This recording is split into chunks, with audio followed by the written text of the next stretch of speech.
আগের ব্লগে দেখিয়েছি আমি বাসি কাজ সেরে চান টান করে নিয়ে পুজো হয়ে গেছে, পুজো করে আমি মুড়ি টিফিন করে নিয়েছি। এবার আমি এই ব্লগে দেখাবো আমি রান্না করব আলু কাতলা ভাজা, কচু দিয়ে যে কাতলা মাছটা নিলাম সেই কাতলা মাছের তেঁতুল দিয়ে কচু দিয়ে টক, আর আলু পটলের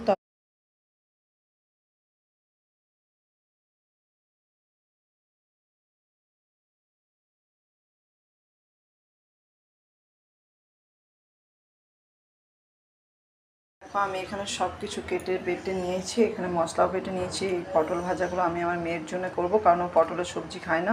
আর কেটেছি আলু কাছে টক করবো, তার জন্য তেঁতুল ভেজাতে হবে, ওইটাই ভুলে গেছি। তো এখন তেঁতুলটা আমি ভিজিয়ে নেবো।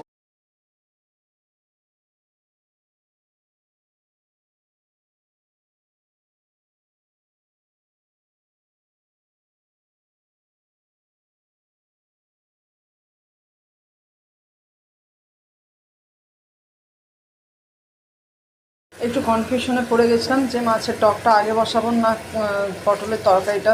তো দেখলাম যে কাল্লা ভেজেছি, তাহলে মাছটাও এখনও ধুতে হবে, পরিষ্কার করতে হবে। যদিও ওই মাছের দাদাটা কেটে দিয়ে গেছে, কিন্তু ধুতে হবে, আঁশগুলো আরও ভালো করে দেখতে হবে, ছাড়াতে হবে। তার জন্য রান্নাটা আমার হয়ে গেছে, পটলের সবজিটা। এবার আমি মাছটা রান্না করব। চলো মাছটা বসিয়ে দিই, এটাকে নামিয়ে। চলো এবার মাছগুলো ধুয়ে দিই।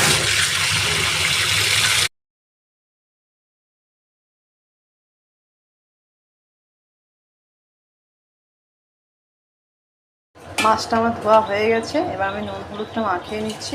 এই কাতলা মাছের মাথাটাই বড়, পার্সোনালিভাবে আমার পছন্দ নয় কাতলা মাছ অতটা। প্রথমেই আমি মাছটা মাথা দিয়েটা প্রথমেই আমি মাছের মাথাটা ভেজে দেবো, কারণ তেলটা অনেক বেশি আছে, আমাদের শেষে আবার তেল দিতে হয়। মাছের মাথা দুটো ভাজা হয়ে গেছে, এবার আমি পিসগুলো দিয়ে দেবো, কারণ মাছের মাথাটা ভাজতে না অনেক তেল লাগে, শেষে দিলে মাছের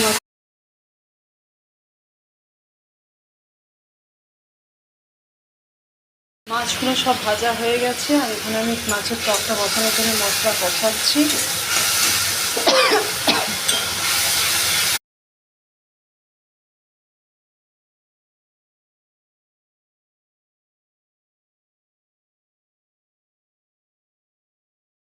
তো এখানে আমার মাছের টকটা তেঁতুল দিয়ে হয়ে গেছে, এবার আমি এটাতে মাছগুলো দিয়ে দেবো।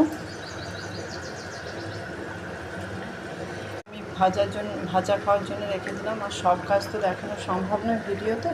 তো আজকের ভিডিওটা এই পর্যন্ত। এটা আমি এখন নামিয়ে নেবো।